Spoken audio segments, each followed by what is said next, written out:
Yes, twongeye tubaha ikaze rero muri Taratibu app direct muri kumwe nanjye ni Pomoseni Bonima aho tugiye kureba byinshi biri kuvugwa mu myidagaduro cyangwa se showbiz. Reka duhere rero kuwitwa Gentil Misigaro wari umaze imyaka hafi 4 adashyira hanze indirimbo nshya, agarukanye iyo yise Ansindira Intambara, anateguza album ye ya kabiri igizwe n'indirimbo 10 arizo When You Command, Yahwe, Alleluia, Kila Siku, Nguvu, Musifuni, Atsindira Intambara, Ndifuza Gusa Nawe, Yesu Araryoshye na Urakomeye. Zose zikaba ari indirimbo ziri kuboneka ku mbuga zicururizwaho umuziki nka iTunes, Spotify ndetse na Amazon Music. Ubu rero ni Gentil Misigaro, umuhanzi The Ben, yategerejwe mu gitaramo kizahuza urubyiruko rw'Abanyarwanda n'abandi kizabera mu mujyi wa Manchester mu gihugu cy'Ubwongereza. Ni igitaramo cyitwa Liberation Cup Final and Youth Connect kizaba ku wa 18 Ukwakira 2025, kikaba cyarateguwe na Rwandan Community in Gender Manchester RCGM, gifite intego yo guhuza urubyiruko rw'Abanyarwanda baba mu Bwongereza, kikabafasha kuganira kuri gahunda z'igihugu, gusabana no kwidagadura. Uwo rero uyu yari The Ben.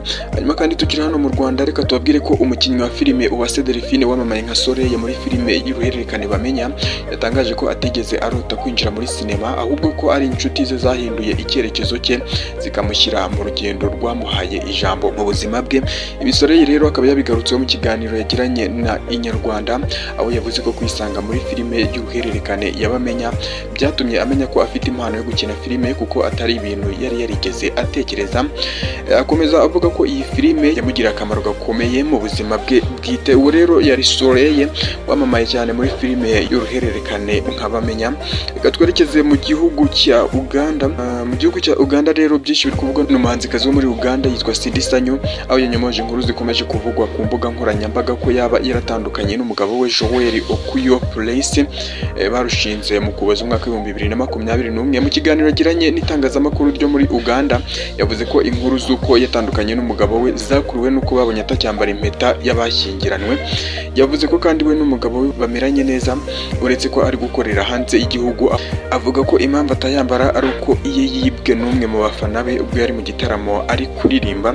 Yakomeje kandi avuga ko iyibwa ryayo atari yarifuje kubivugaho mu ruhame kuko atashakaga gutuma abafana be bumva ko abanga kuko bamwibye.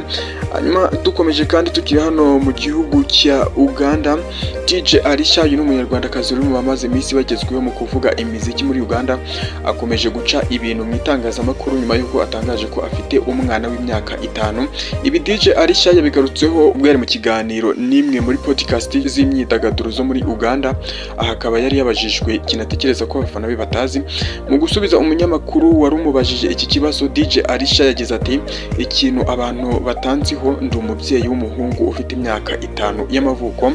Benshi bakomeje kwibaza byinshi kuri DJ Alisha uri mu bakundirwa ikimero cye, aho bari kugaragaza ko batunguwe no kumva ko ari umubyeyi mu gihe bari bazi ko ari umukobwa. Hanyuma rero reka dusoreze amakuru kubivugwa ku mbuga nkoranyambaga, by'umwihariko ku muhanzi Rihanna, aho yemeje ko we na A$AP Rocky bibarutse umwana wabo wa gatatu w'umukobwa wavutse tariki 16 Nzeri umwaka wa 2025. Uyu mwana bakaba bamwise Rocky Irish Mayeris. Reka tushimire cyane rero inshuti bakunze wa Taratibu TV, dukomeza kugenda tubana neza cyane. Ibi nibyo byari bigezweho hirya no hino mu myidagaduro. Mwari kumwe nanjye ni Pomoseni Bonima.